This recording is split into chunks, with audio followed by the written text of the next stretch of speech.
Hi everyone, Armoured Pants here, and I have the last video for you in the Chinese TD line, the Tier 10 WZ-113G FT. Like the tanks before it has such an awe-inspiring name that just rolls off the tongue and gives you so much information about the tank. Not. Anyway, let's have a look at it in blitzhanger.com. Believe me, the name doesn't do it justice because it's actually a lot better than the name suggests. This is a very decent Tier 10 TD. Now the view range is not great, so when you're loading out provisions you may want to go with standard rations or protective kit because the difference is 277 versus 273 view range. You're going to need some help on that anyway. The good news is that this has a big gun. It's got 152 millimeters of big boomstick. It's got really good DPM. It can do over 3000 damage per minute. And if you use HE you can get massive alpha rolls up to 1000 damage points per shot in this. The 150mm gun gives a lot of punch, 290mm of pen and 640 damage points. You can get rolls up to 750 on it. Heat gives you 375mm of pen, so there's nothing you can't pen. It gives you 550 plus of damage points. And here's the good news, you've got 90mm of pen and HE. And that's going to give you 960 plus DP, which is super damage. And at 90mm of pen you're going to go through all medium and light tanks with this round. Muzzle velocity is low at 760 meters per second.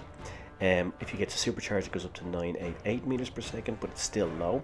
But the good thing is that all the shell types have the same muzzle velocity, so it's better shell management than other tanks. Heat is your primo. But take note that when firing at the IS range, the IS-7, IS-4 for example, they have spaced armor on the side and your heat's not going to go through, or certainly not going to give you your full rolls. Reload time is 12.63 or 12.79 if you don't use standard rations, which is kind of okay. It's not obviously the best in class, but it's decent enough. And this tank is faster than its Tier 9 equivalent. Its top speed goes up to 38 kilometers an hour from 35, and it does 16 in reverse, which is the same. It has decent power to weight ratio, so it makes it pretty mobile. It means you can get into those TD sniping positions pretty quickly in this, and if you need to relocate, it's also very good. It has good traverse, which makes it a decent brawler. Not the best brawler, I don't think it's as good as an Object 268 as a brawler, but it's decent enough. And it has really good frontal armour, which makes it a formidable opponent when you're brawling, even if you're in a very fast medium or light tank. Concealment is good, but only when still and not firing, so take note of this. When you fire you blow your camo numbers, so be aware of where you are in the map vis-a-vis particularly enemy light tanks. If you take a medium or light tank, top view range is going to be around 314 meters, right? He only needs to get into within 234 meters of you when you're still, but when you fire, he only needs to get in within 293 meters. It's a huge difference. And he's going to be well outside your view range when he spots you, so take note of that. Try to use soft cover. Don't move your tracks unless completely necessary. Use the mini-map to spot up the enemy. Let your allies do the heavy lifting for you. Now, as you can see, the frontal armour on this thing is brilliant, particularly the top plate. Lower plate's vulnerable, of course, as it is with most tanks. But you can also side scrape in this. If you look at the relative armour numbers we saw there on the side, you can side scrape. Flat on, you're vulnerable, and at the back you're vulnerable. There are big HE monsters out there in Tier 9, Tier 10, so when you're moving, be very careful. Know where those big guns are before you decide to move, particularly if you're relocating from one sniping spot to another, maybe moving up or down a hill. You're extremely vulnerable. Run to repair kits. You don't want to get permatracked on this thing in the open. Something like a Death Star grill can do massive damage to you with a HE round, or maybe even one-shot you if they hit you on the side or in the back, set you on fire, so be very careful. This tank is most formidable, most effective when it's front on to the enemy and still not moving. Now you can of course move in it because it's pretty mobile for such a big TD. And going front line in this can work because you just have to look at that frontal armour there. It is pretty intimidating, and you've got that big gun as well, so it puts a lot of pressure on the enemy team if you do go front line. But what I'd recommend is, in terms of tactics, is that you do that after you become comfortable with playing the tank, comfortable with its characteristics, its gun handling, its movement, its mobility, etc. So to start, in terms of tactics, I would play it as a standard TD from the back, sniping, farming damage with that big gun, using HE rounds when you can to get those massive alpha rolls, just around 1,000 damage points. And then when you're more comfortable, then of course you can move. And you'll see both types of gameplay in the games we're going to look at. One, I adopted traditional TD position, sniping from the back. The second, when I was more familiar with the tank, I decided to go front line in it, supporting the meds at A. And we'll have a look at both of those game types and gameplay in the games, the game footage which is coming up now. And then you can have a look and decide for yourself which way you want to play this tank, which way you want to roll that dice. Because at the end of the day, Blitz is objective, right? It's subjective, right? It's about your own view on things, what you're comfortable with, what you're not comfortable with. And all I give you in these reviews is my opinion, some tips and hints, but you need to adopt those and utilize them yourselves. Experienced players will know that, of course, but those of you who are learning the game, you need to take on board what I say, and adapt it to your own gameplay. So we're looking at Desert Sands here, and as I said, I'm going to adapt a traditional TD roll here. So I'm going to reverse back up. 16 kilometers an hour in reverse is pretty good. So I'm going to reverse back up, and I'm going to adopt this traditional TD position, supporting my meds at C. So you can see I'm loaded up, I'm backed up, I'm in a good position. Now, unfortunately, here, nobody's spotting C. And this is what I said earlier on. When you're playing a TD like this, you need your light tanks and your medium tanks to do their job. So here I'm asking somebody to please spot up C, because otherwise the red, mediums and lights are going to come around, capture C, then they're going to come onto me and they're going to flank me, and I'm going to die. And this can often happen here in a TD.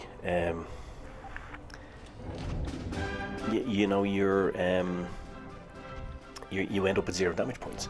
So but thankfully, anyway, some of my teammates have gone to spot up C. So now we can see that in actuality at C, it's kind of a weird game that none of their meds have really moved there. But now we see they've come late, but they're there now. And there we go. That's me doing my job. I'm supporting my medium tank there. He did his job after a little bit of me asking him and a bit of instruction. He spotted up the enemy, and now I can support him. If he stays there, he keeps them spotted up, I can use that big gun to farm damage. And this is Blitz in action. This is teamwork. Blitz is a team game. If you don't play as a team, you lose as a team. You can see here this big gun in action. There we go. Beautiful shot on the Leo. Take him out. And this is really how a medium or light tank works in combination with your TD. Those of you who are experienced players will know this, right? But those of you who are watching, who are new to the game, or wondering how to and the importance of different tanks and different roles, this is it. It is a symbiotic relationship. You need to work together. If I hadn't supported the Leo there, he would have died. If he hadn't gone to spot, I would have died.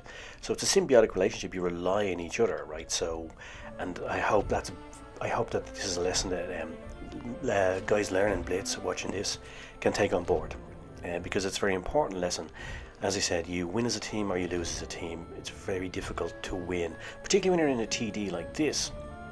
It's difficult to influence the game. It's difficult to influence the game in isolation. You need your team to help you. You need a team play. Now, bit of deflection shooting there. Just wanted to show you this. So deflection shooting, technique developed by pilots in World War I, where you fire ahead of where the target would be. So just slow it right down so you can see it here. I just fire slightly ahead of where I wanted it to hit. I'm aware I've got low muzzle velocity, and then it hits right smack in the middle of that vulnerable top armor plate on the side of the Yagaru. Now this is a kind of very interesting sequence of play coming up here. The Yagaru is going to go unspotted now, and he's trying to capture C. And if he captures C, they're going to be 2 bases to 0 up. That's going to create a problem for us, because we could lose this on points. So now, I know he's still in C. I know he probably hasn't moved because the C counter is going up. So even though I can't see him, I know where he is. I fire on spec, and look, I know I've hit him because the C counter goes down to 0 again. And this is kind of clever blitz play, and when you get more experienced, if you're a younger player watching this, less experienced player watching this, you'll see, again, I know he hasn't moved, he's trying to capture C. He probably should have moved, but that's not my issue, he didn't. And I know where he is because he's capturing C, and there, I know I'm hitting him because it goes down to 0, and in this instance I actually am able to clear him off. Why was I firing HE at him? Well, because I couldn't see his armor profile, so I didn't know exactly where I'm going to hit. But I know that HE with a big 152mm gun is going to do some damage. Even if it's only 150, 200 damage points, it's going to do some damage. And my primary objective was to stop him capturing C, which I achieved. Now, those of you on forums will always read this stuff about invisible tanks shooting you. That's an example of that. There's nothing, there's no black magic involved. There's no cheating. There's no mods. There's no wargaming, playing tricks on you. That's just simply understanding the mechanics of the game. And in the end, the guy in the Yagaroo, I hope that perhaps he's learned his lesson that if you're getting hit from unseen sources, these invisible tanks, so-called, move. Don't just sit there because I can't see him. And if he had moved, I would have been shooting into an empty space.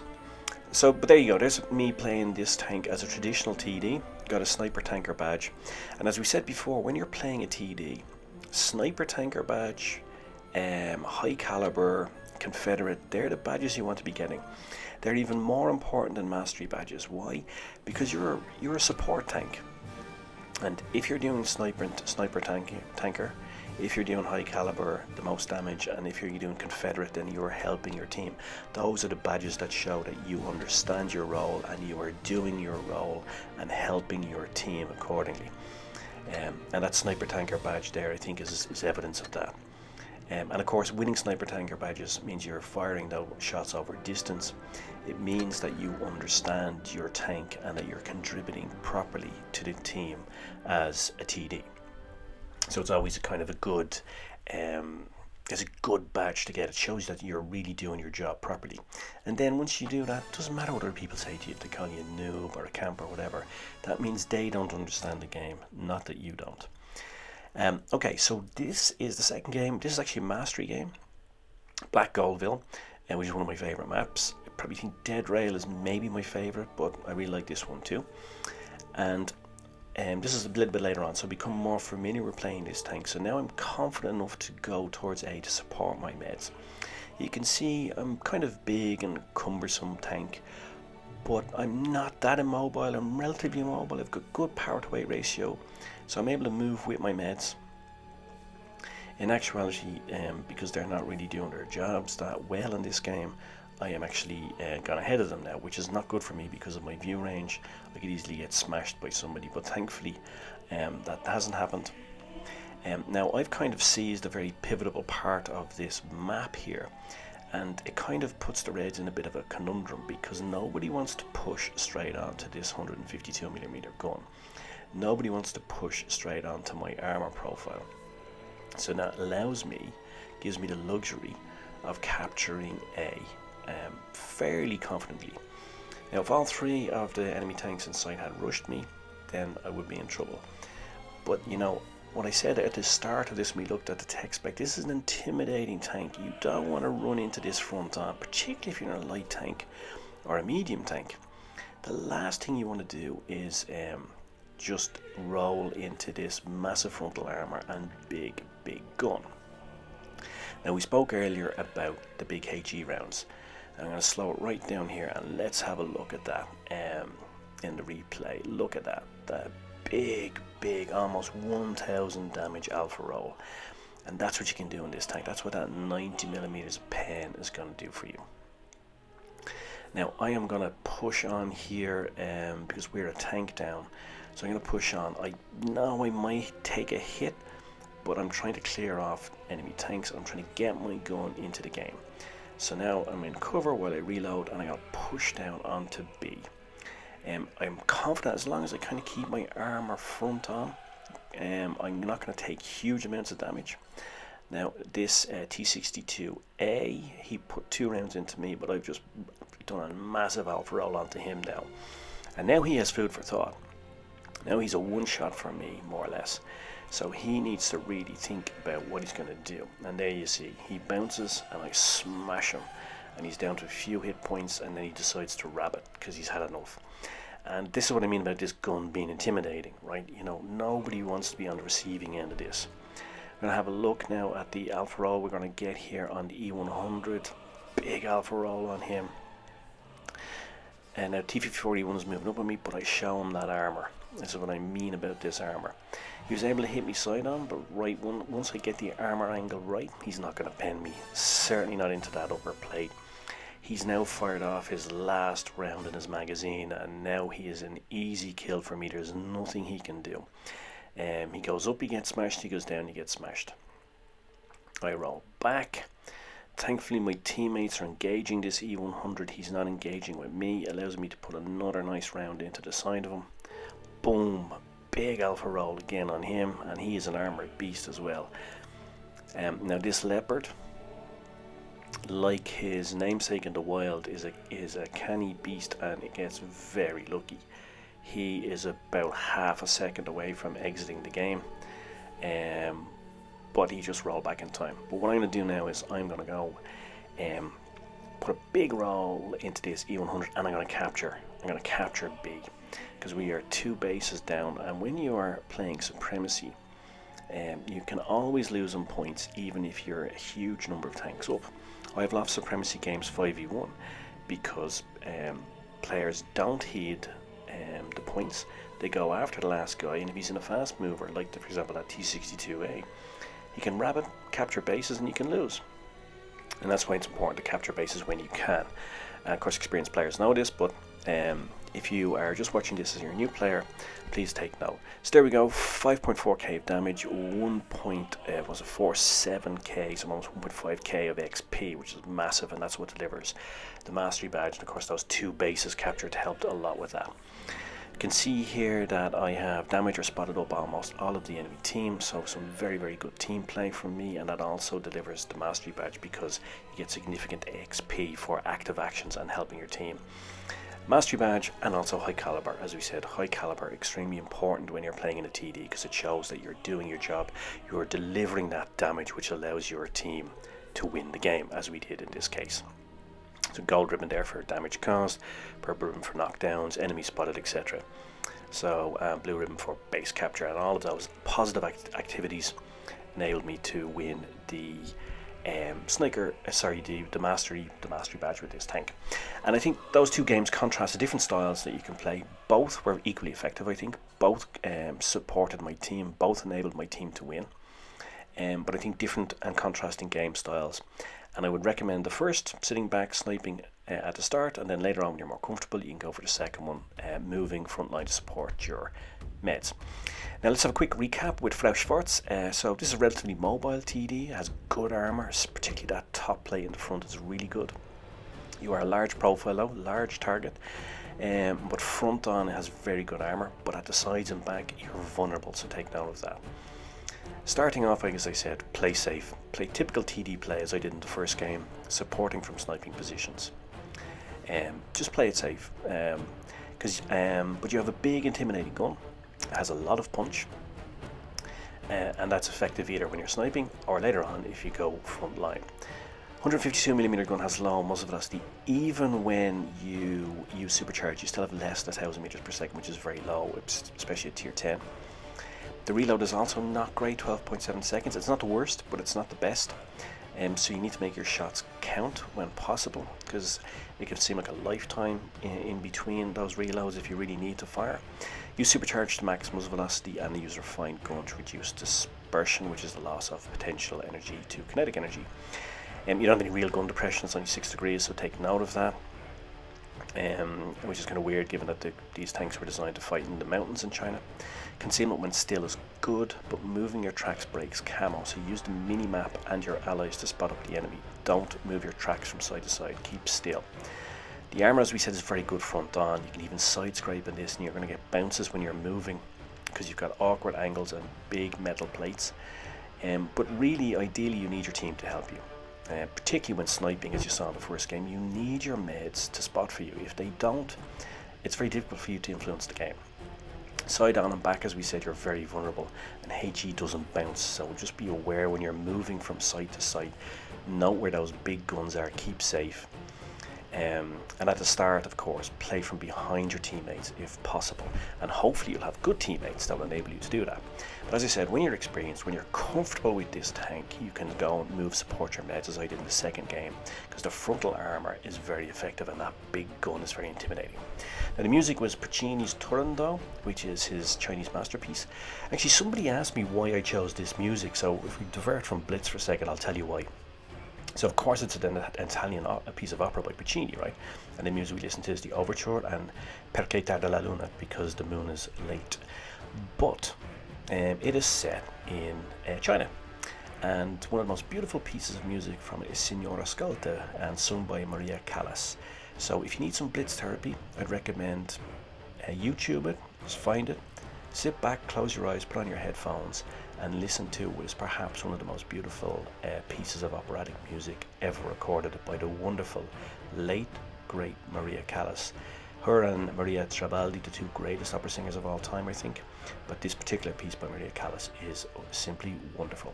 So cheers, Mush. Thanks for watching. I hope you found it useful, and I guess all that remains for me to say is pants off.